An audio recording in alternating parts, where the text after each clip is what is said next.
Welcome back to the Bitcoin Layer. I'm joined by Nik Bhatia, adjunct professor at USC Marshall School of Business and the founder of the Bitcoin Layer. How you doing, Nik? I'm doing great, Joe. Fantastic. Well, today we're going to do a bit of a market recap. Obviously, coming off of an FOMC week, there was an FOMC rate decision last week, and markets reacted a certain way, and we're going to break down for you why they reacted the way that they did, sort of explain some of the mechanics here. So I've got some questions for Nik. Nik, why don't you give us an introduction? Take it away. Sure. So the purpose of this video today is to take a step back from last week's FOMC decision and explain to viewers how we approach these big events, what we were looking at. So as you guys know, we did a live Twitter Spaces where we recorded all of our reactions to the event, and we were looking at markets before, during, and after the announcement and the press conference. But we realized that a lot of that live coverage was extremely jargony. We're looking at rates on a live basis, right? We're looking at them move very quickly. So we want to reset everything for you guys and explain really in a simplified way what we were doing last week and what you should expect at future FOMC decisions. Fantastic. Very good. Well, first things first, for our viewers at home, what is the FOMC? Why do they set the policy rate for the United States and the United States dollar? Sure. So the FOMC stands for the Federal Open Market Committee, and this is a body on the Federal Reserve itself.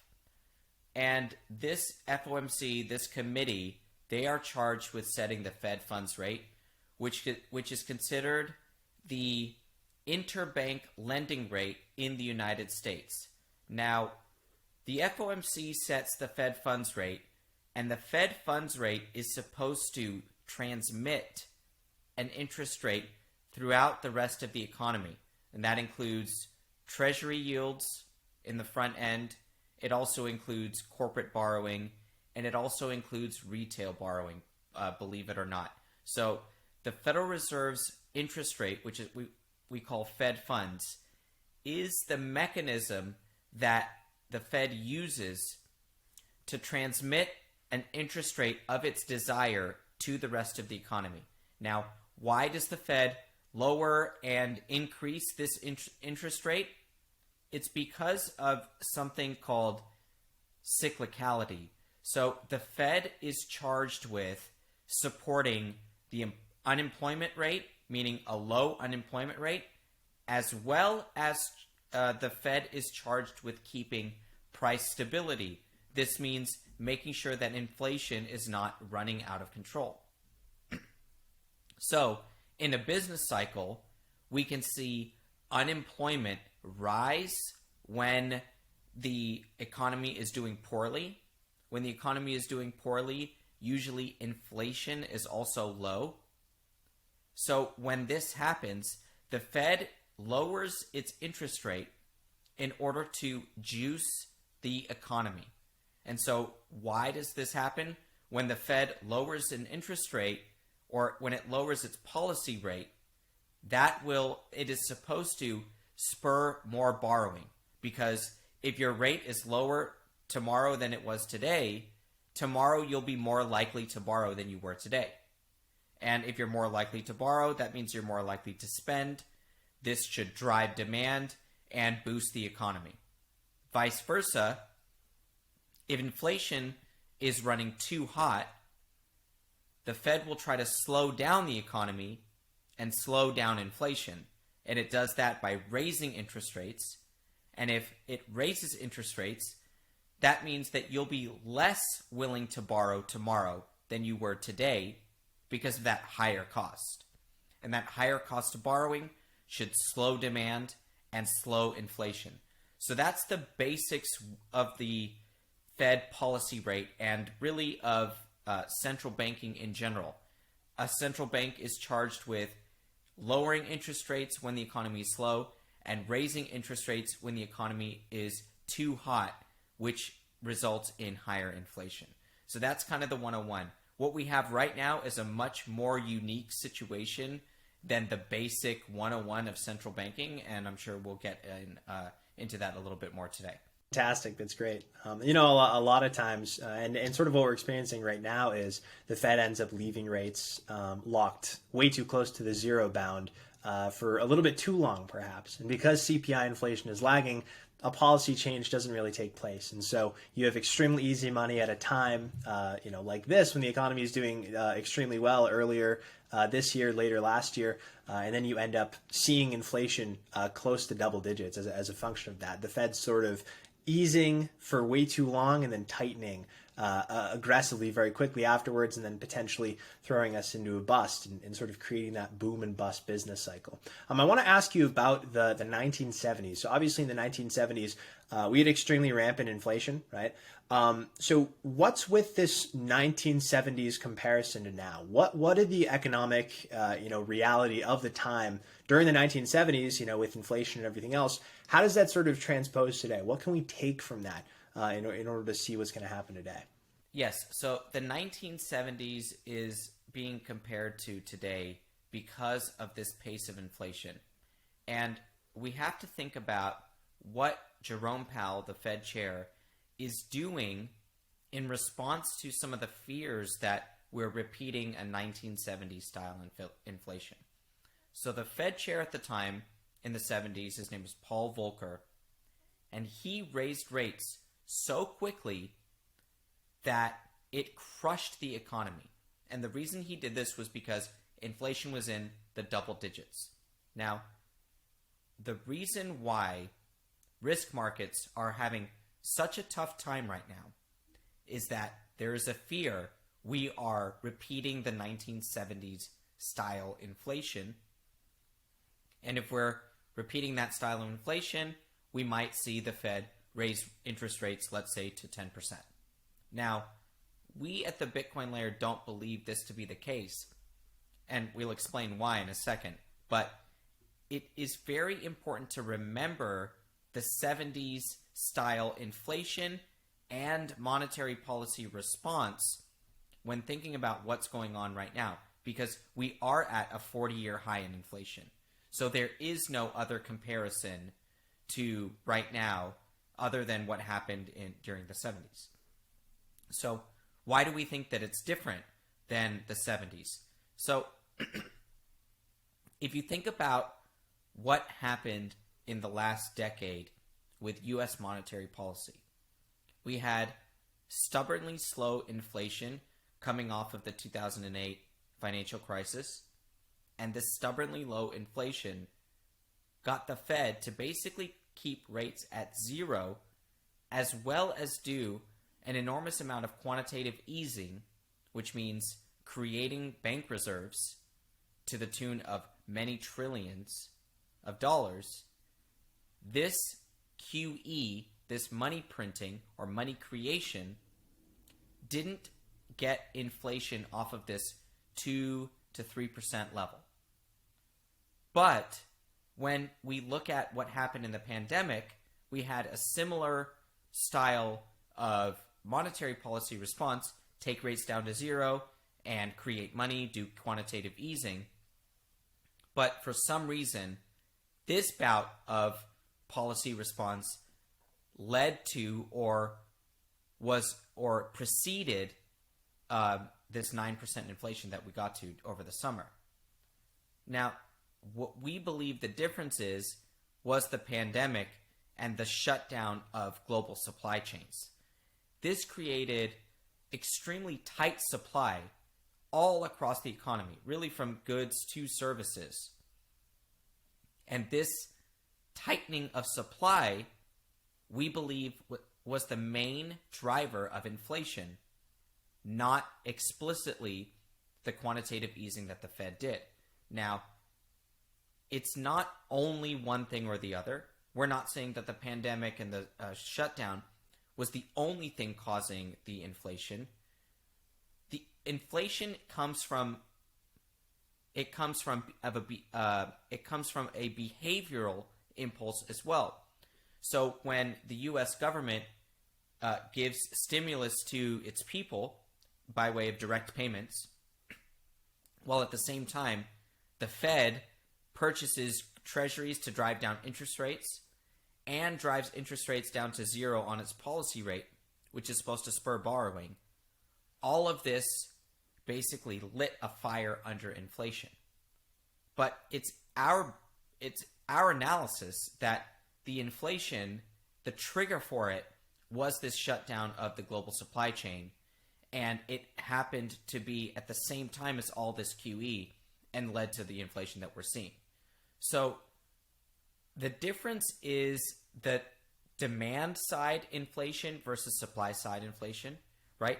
The inflation in the 70s was largely due to a demographic demand, an energy crisis, and demand side inflation dynamics, whereas we believe that this is more a supply side inflation dynamic. So that's the main difference that we see, but we still have to appreciate the market's healthy fear of this sticky inflation, and we definitely can't discount it because the inflation reading has only come down from 9.1 to 8.3% on an annual basis. That's nothing to celebrate, and it's definitely nothing for us to claim that this is definitely a temporary inflation scare that will eventually come down. We all know that central banks called the inflation transitory last year, and they basically got fleeced for it because it clearly wasn't transitory, not unless you want to call a 5-year process transitory. And that's really what it might take to get inflation back down to 2%. We do believe, though, that inflation is coming back off of this 8% level and will come back to a much more reasonable, let's say somewhere between 4 or 5% over the next year or two. Got it. And I largely agree with a lot of what you said there. Over here at the Bitcoin layer, sort of our thinking is that a lot of this is structural. You can't necessarily turn the global economic machine that's incredibly complex, billions of cogs, nobody could plan it centrally, basically forcing it to shut down. That's going to have impacts, and it's going to have ripples throughout the economy that are going to sort of last for years. And so we may get this really entrenched inflation, whether not necessarily normalizing at that 2% level, and taking a very long time to come back to something that might be considered normal. It does kind of beg the question how impactful interest rate monetary policy actually is if inflation is structural, and the Fed is destroying the demand component, but ultimately it could remain stickier as a lot of it is sort of structural and cemented into the system. Let me piggyback off of that for a second, because what we're talking about when we think that inflation is going to come back down, that is us saying that, hey, okay, and we have to do this multiple order of effects, thinking to sort of imagine what the scenario might be. So what's happening right now? Number one, the Fed is raising interest rates as well as communicating its intent to raise interest rates. So that's driving the policy rate up, but it's also driving treasury yields up across the curve and has been for months before the Fed actually started hiking by 75 basis points every meeting. Treasury yields were on their way up. So a higher interest rate complex should slow borrowing, right? Because it's more restrictive. So we can talk about, let's say, the housing market, and I always like to imagine Home Depot, right? And customers going to Home Depot. Just trying to imagine the economy from a consumer perspective. So if interest rates are going up, which they are right now, that's number one. The first order effect of interest rates going up, is slowing demand. So the second order effect of slowing demand is built up inventories. The third order effect of a built up inventory, or after built up inventories, is price cuts. Because how do you get rid of inventory? You cut prices. And then off of the back of that, it's price levels coming back down, and then the inflation readings coming back down. So in this arc, we can see that we'll be able to confirm our thesis pretty soon, right? as rates have gone up, which they already have, demand should slow, which we see general economic readings right now slowing. Some are in outright contraction in parts of the economy or parts of the world, and others are slowing. For example, we saw today, we're recording this on Friday as the week is wrapping up after the FOMC, we saw the fourth consecutive month of declining input prices for companies per the US PMI survey. Okay? So that type of waning inflation is something that we should expect with policy rates or as policy rates have headed in the direction that they have. Okay. So the next question I've got for you, for the viewers, and I know a lot of people who are watching this are wondering this. Obviously, we've seen risk sell off in a pretty big way. Yields have been absolutely tearing. They've been on a huge tear. The 2-year, the 10-year, both rising faster than they have in several decades. And obviously, on the front end, we're pricing in a much higher terminal rate. Right? The Fed is expected to hike extremely high and hold it there for very long. Why is risk responding the way that it is for the viewers at home? Yeah, well, we'll do two answers to this question. One is the mathematical side, and we'll break down the math, and then we'll go to the more behavioral side and maybe the cyclical side. So from a mathematical perspective, why do equity valuations come down when interest rates are going up? And this is all else equal. It's a term that we use in finance a lot. Basically, if you were to strip everything else out of the picture, what would this one thing do to this other thing? That's what, all else being equal is from, this interest rate perspective. So when interest rates go up, the present value of future cash flows comes down. This is because in a present value calculation, what we're doing is we're looking at cash flows from this year, next year, the year after that, and all the way into the future. And then we're saying, what are those dollars in the future worth today? Well, if you go backwards from that and you think, today's dollars, what are they worth in the future? Well, it's going to be the interest rate, right? That's going to affect that calculation. If I give you $100 and I say, hey, Joe, here's $100, the interest rate is 3% for the next 5 years, versus I give you $100 and say, hey, the interest rate is 5% for the next 5 years. Which scenario is worth more today? The 5% scenario. Well, backwards, the inverse of that is that if I tell you, hey, I'll give you $100 in 5 years, but the interest rate is at 5%, you have to discount that back to the present 5% 5 times. And your number will be a lot smaller than if you only discount it 3% 5 times back to the present. And so that's just the pure mathematical reason that stock prices come down when interest rates go up. Because we have to apply a higher rate of discount to all of the cash flows that we expect to get over the life of the security. Now, for example, earnings on a company, for a company in the stock market.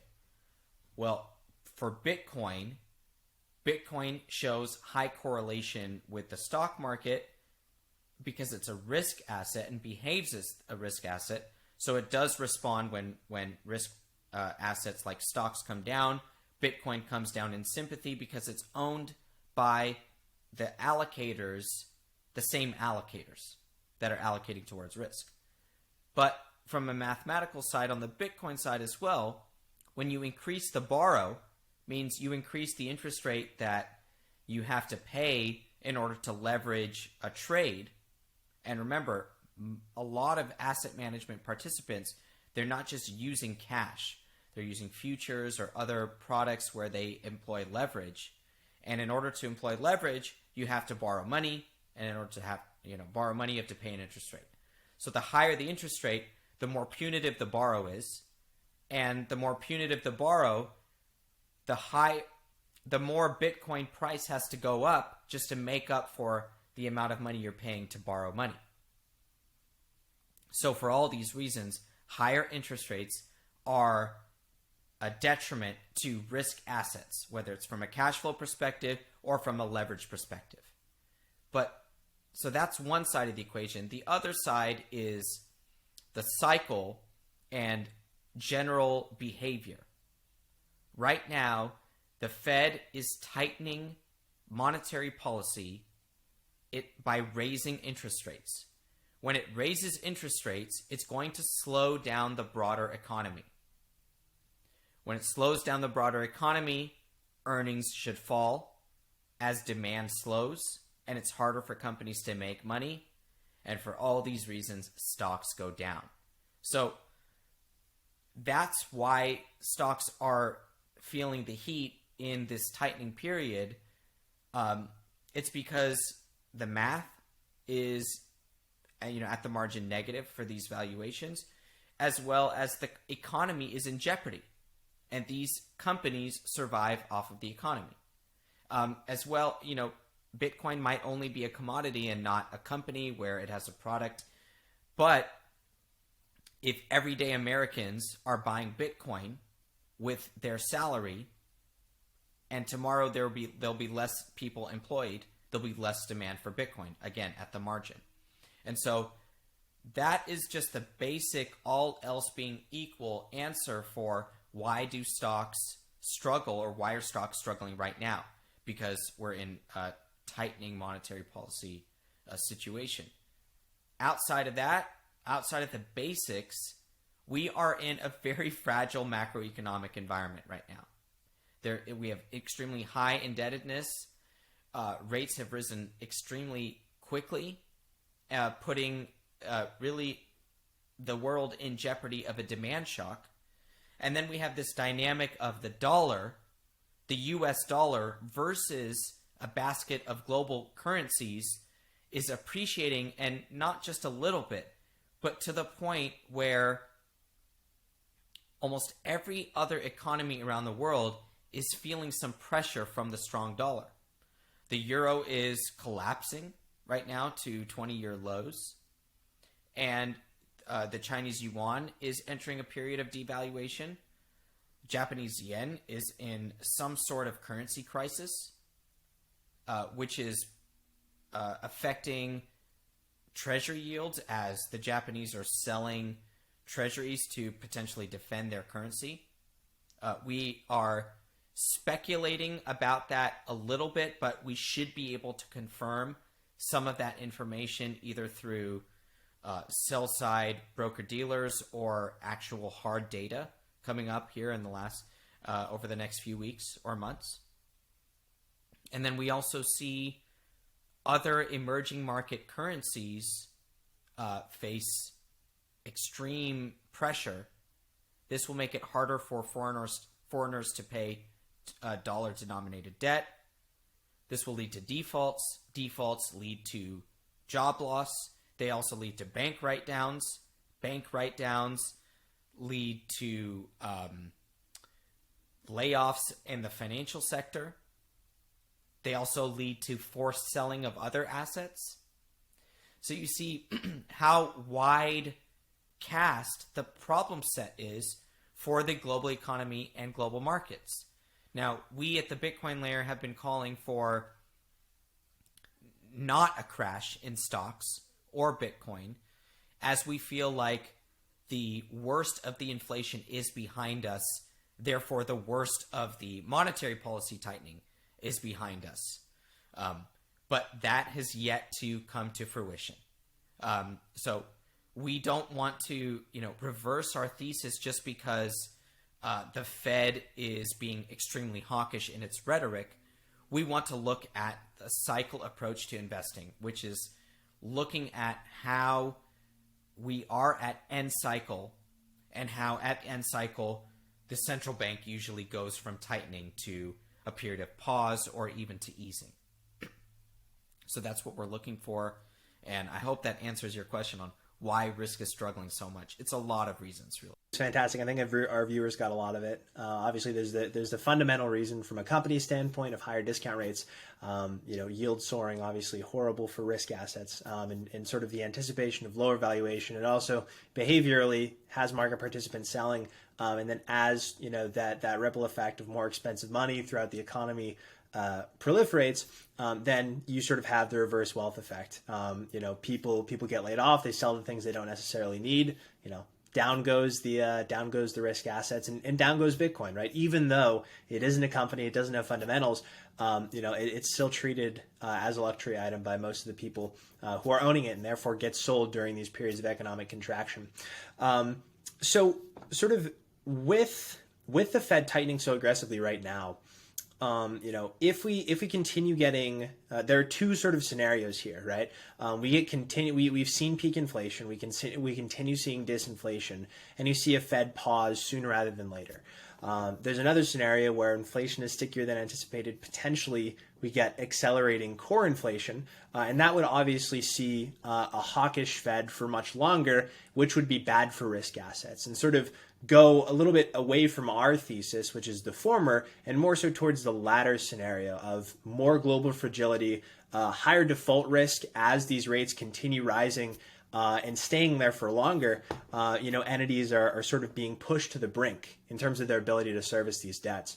As of right now, what sort of likelihood would you ascribe to both scenarios? Obviously, we're leaning towards the former, but you're starting to see high yield credit spreads, so the rate that sort of these lesser creditworthy entities can borrow at, those are starting to widen and increase once again, and we're sort of seeing signs of credit stress start to emerge.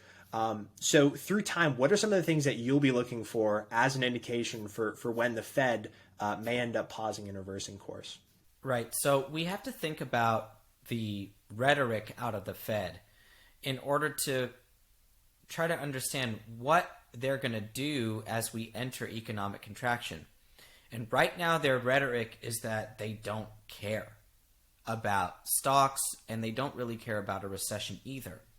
So what will we be watching? We'll be watching the level on stocks, and we'll be watching the economy. But even with watching these things, we don't know how the Fed is going to react because of the level on inflation and their unwillingness to pause too early. So that's what Powell is saying, and that's why we have to bring in the 70s here. If they pause too early, it could bounce risk assets to the point where inflation doesn't actually come back down. And that's what they're worried about. And it's funny, what we're actually watching is when the Fed is going to cave and why. Are they going to cave because of dumping stocks? Maybe. Are they going to cave because of rising unemployment, which would take longer? I mean, it's going to take a lot longer for unemployment to rise than stocks could crash next week and have them come in to do some sort of pivot in their policy. So we don't know when they're going to cave on any of these things.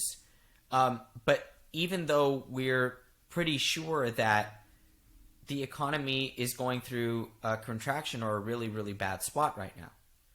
And so in the past, we would look at the Fed looking at the economy in 3 consecutive quarters of contraction and say, hey, we're in a recession, we should pause, we should cut rates, get growth going a little bit. But it's completely ignoring that side of the ballgame because it's only looking at inflation, and it doesn't even care that inflation is coming down at the margin because its main fear is that if it pauses, the decline will get stuck and reverse itself. So, you ask me what probability do I ascribe to kind of each scenario. It's really hard to put probabilities on it. I think that right now, Powell has made it very clear that he doesn't care about a recession. And so what I'm looking at is the headlines around recession, third quarter contraction, and what that does to Fed rhetoric? Does he still keep saying, okay, yes, we are in a recession, but I still don't care because inflation is hot? That's one thing I'll be looking at. And then another more nuanced thing from the capital market side that I'll be looking at is the issuance of debt at the high yield and even the investment grade level. Are companies still able to roll over their debt with higher spreads and higher underlying yields? If the answer to that is yes, the Fed will keep going and keep putting pressure. If the answer to that starts becoming no, then we'll see the Fed start to shift their rhetoric as well. Because the Fed wants to bring down inflation, but not at the expense of the capital market. And that's where we've always seen the Fed come in. Remember, in the pandemic, the Fed agreed to buy high-yield bond ETFs because high-yield bond ETFs are the main purchaser of new issue high-yield debt, which is companies coming to the market to borrow. Those companies have to come to the market to borrow to pay down existing debt as well as pay salaries and expand and grow the economy. So we have to take the, Jerome Powell's word for, at its face value, saying that we don't care about a recession, but we have to remind ourselves of things like higher unemployment, a recession, meaning consecutive quarters of economic contraction, as well as companies being able to come to the market and borrow. So those are some of the things that I'm watching for over the next couple months. Well, as we get into November 2nd, which is the next Fed meeting, which we will be covering live, of course, at the Bitcoin layer. But also then we have an election. There's potential politics that are coming into play. Will we hear any politicians from either side say anything about what the Fed is doing with over-tightening policy? We don't know. We definitely don't have a political side to TBL, but we definitely watch what Washington says around the Fed and see if it affects interest rate policy. It did, to be honest, during the last regime.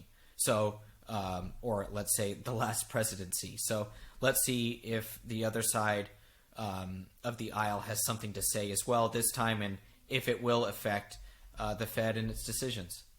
And you're already seeing some politicians. I know Elizabeth Warren has been starting to talk about how aggressive interest rate hikes are hurting the consumer. Earlier today, you saw the 30-year fixed rate mortgage on Bankrate.com. That's the best place you could take a look at the live update. It's now blowing past 6.5%, which is crazy. I'm sure the people who refinanced last year, or my family rather, at 2.5% are feeling fantastic right about now. But it begs the question, how long can the consumer necessarily take this? But when you have a Fed, when you have Jerome Powell, who are using deliberately brash and forward words like forceful and until the job is done, you understand that, okay, there's no Fed put, not just for risk markets, right? The S&P 500 they're not going to step in and save that at least any level that's close to us right now. But even, something of a recession, when you start to see jobless claims skyrocket through the roof, you start to hear anecdotes of mass layoffs. You see this rising credit stress. Really, all eyes are on CPI inflation. For the sake of the real economy, let's hope we continue to see disinflation there with this incredibly hawkish Fed. Otherwise with a robust real economy, that might not be the case for very long. We've been going for a little while here. I think we've covered a lot of the picture. Is there anything else that you'd like to recap before we wrap up here? Yes, the last thing I want to say before we close here, and thanks, Joe, for doing this. I think the viewers will enjoy this, and this is something that we can do going forward at our YouTube channel, The Bitcoin Layer. I want to think about the input costs to the economy that have driven inflation over the past couple years. The input costs were way up because of these supply chain disruptions. Well, when demand slows because of higher rates, like with mortgage rates at nearing 6.5%, it's going to slow down the housing market. But you also see commodities coming way down in price. So oil is going down. The broad commodity index is also going down. That means that the supply chain disruptions are dissipating. Those disruptions going away should bring input costs down, and we are seeing that absolutely confirmed at the survey level of data. So we watch PMIs, which means Purchasing Manager Index. This is a survey of people in charge of businesses. How are your input costs? How is your employment situation? What are your new orders like? The input cost side of those surveys, the data is showing that it's coming down 4 consecutive months now. And you look at the chart on oil, the same thing is confirmed there. 4 consecutive months of declines in the oil price. And so that's why we so strongly believe that inflation is coming back down, and that we're not in for some runaway inflation, hyperinflation, or even sticky inflation. I would put sticky okay, but not at 8%. Okay? We all know that when CPI was at 2%, that didn't really reflect our cost of living increases, that were going up 4, 5, 6% really, in reality. But CPI for some reason was at 2%. Okay, so I believe CPI will come back down to a more reasonable level, but not at this 8% posted and really, 15, 20% for normal people when they actually go out, okay, everything is 15 to 20% more expensive. I don't know how they got 8% in the calculation. Then I don't know how they got 2% 4 years ago. It's obviously misstated, but that's really neither here nor there. The statistics will show a decline, and a material decline, not just a little decline and maybe a pause up here at these heightened levels. That will be due to slowing demand and falling input prices. So all eyes are on CPI, but they're also on the survey components of all of this economic data that we're getting, as well as the break-even yields in the market. So these are the inflation components to treasury yields. So treasury yields are broken down to the nominal treasury yield is broken down to the real yield and the inflation break-even component. So watching those inflation levels come down is a sign to us that runaway inflation is not the big scare. And with CPI inflation at 8.3%, being the research provider that is hammering the table on disinflation is not always the easiest path, but we are here to look at the cycle. We're not here to give you trading tips on what to do next week.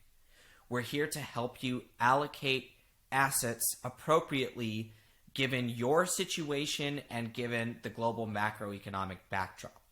So we don't see a collapse in risk assets because we see a slowing in inflation. How that plays out and when it plays out is anybody's best guess, but we will absolutely continue to cover it here at the Bitcoin Layer. We'll also be conscious to shift our opinions as the market demands it from us. So one thing we were wrong about is 3.5% being the high on yield in the treasury market in the 10-year part of the curve back in June. We're now, north of 3.7% as of the close this week. So, something that we got wrong, something that we have to call out, and just continue to digest what the market gives us and what the economy gives us, and help everyone try to position their portfolios as best as possible. So thanks everyone for joining us at this edition of the Bitcoin Layer. Make sure to subscribe to our channel at the Bitcoin Layer on YouTube. Make sure to subscribe to our Substack publication at thebitcoinlayer.substack.com, where we are putting out research and analysis every week along with chart packs and global macro updates to really break down some of the finer details of all that's going on in global macro and Bitcoin. Fantastic. Well, once again, Nick. It's not our base case that risk assets are gonna fall through the floor. There is rising risk that can occur, but we anticipate disinflation, which will make for a more dovish Fed, which will make for a pause relatively sooner, which should be supportive for companies, for asset valuations. So that's our framing right now. Obviously, that changes as the data changes. So we'll keep you updated on all of that. Subscribe to our YouTube if you enjoyed. We'll be doing these much more in the future. And special thanks to our sponsor, Voltage. Voltage is a provider of enterprise-grade Bitcoin and Lightning infrastructure. Please visit them at voltage.cloud, or you can click the link in the description to learn more. Thanks, Nick. Let's do this again. Thanks, Joe. Thanks, Joe.